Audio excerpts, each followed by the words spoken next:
But before any of that, we've got Chris's to album to week. It's a special one this week, so here we go.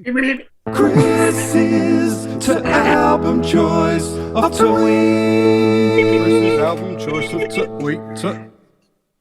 This week, obviously, with Taylor Hawkins passing away, it's the fourth Foo Fighters album, One by One, which came out in 2002, which is the first album that he drummed on all the way through. He is on There's Nothing Left to Lose, but only on about half of it. Dave Grohl drummed half of it. And it's also the album that saved them, really, because they were on the verge of breaking up. Dave Grohl was drumming with Queens of the Stone Age. They just all weren't getting on, particularly Taylor and Dave. And they spent $1 million recording an album that they went on to then bin. They were contracted to play at the Coachella Festival and said, we'll do this and then that'll be it. But on that night, they loved playing live together after such a long gap, so much that they decided to continue as a band. And in 10 days, went in a studio into Dave Grohl's basement and recorded the One by One album, which has got massive hits on it, like Times Like These, All My Life. Well, there's some other great tracks on there. Tired of You, which has got Brian May on guitar on it. Low, which has got that great video with Jack Black in it, where they're like two truckers, aren't they? In a like a motel, and they get up to all kinds of shenanigans.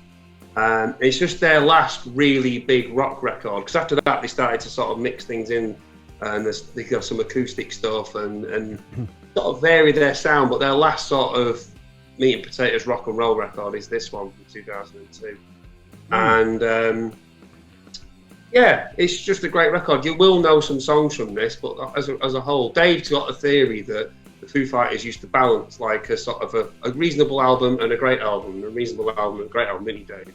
And this landed on the great album cycle. That was a really, really killer album. I was watching a video today actually, and it had something about the guy that produced it, and it was Alan pure. Casper, or that Nick guy, Nick. I can't remember his name, but he said it was.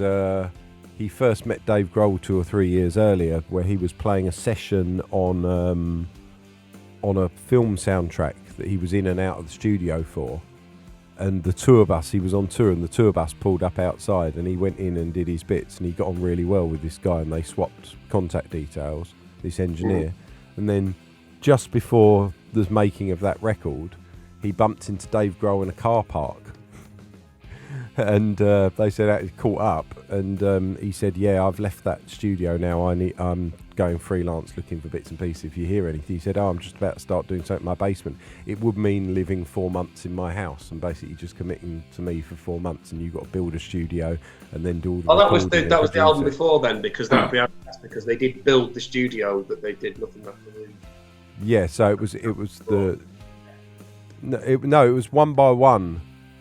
That they the same studio. No, One by One they recorded in Dave's basement, and he had to build a studio in Dave's basement in Virginia, and that was that. And he said it was just like those two chance meetings, and then seeing him in a car park a few days before. Yeah, that's Adam Casper, I think. Is that the one where they did the whole thing on tape? No, that was later on. That's Wasting Light, when they had Butch Vig that was in his garage. Oh, that's right. Yeah, that's in that documentary, Back and Forth. I can recommend that, actually. If you see that anywhere on Netflix, the Foo Fighters documentary, Back and Forth. Yeah. Really, really good. That builds up to about 2010, something like that. Have you seen the Foo Fighters have actually got a film coming out? Yes, I have, yeah. I think that's coming out soon. It looks so good. On the back of that, because in the film, there is a metal band that haunts the Foo Fighters in the studio they're in.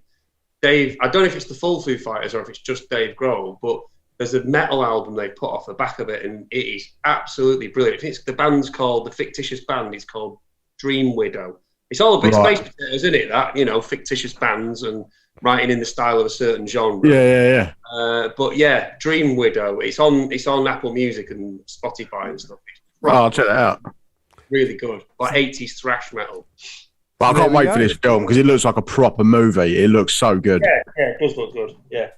But yeah, album of the week, One by One, by the Foo Fighters. Listen to it. There we go. Well, that was Chris's album of the week. Chris's album choice of the week. Chris's album choice of the week.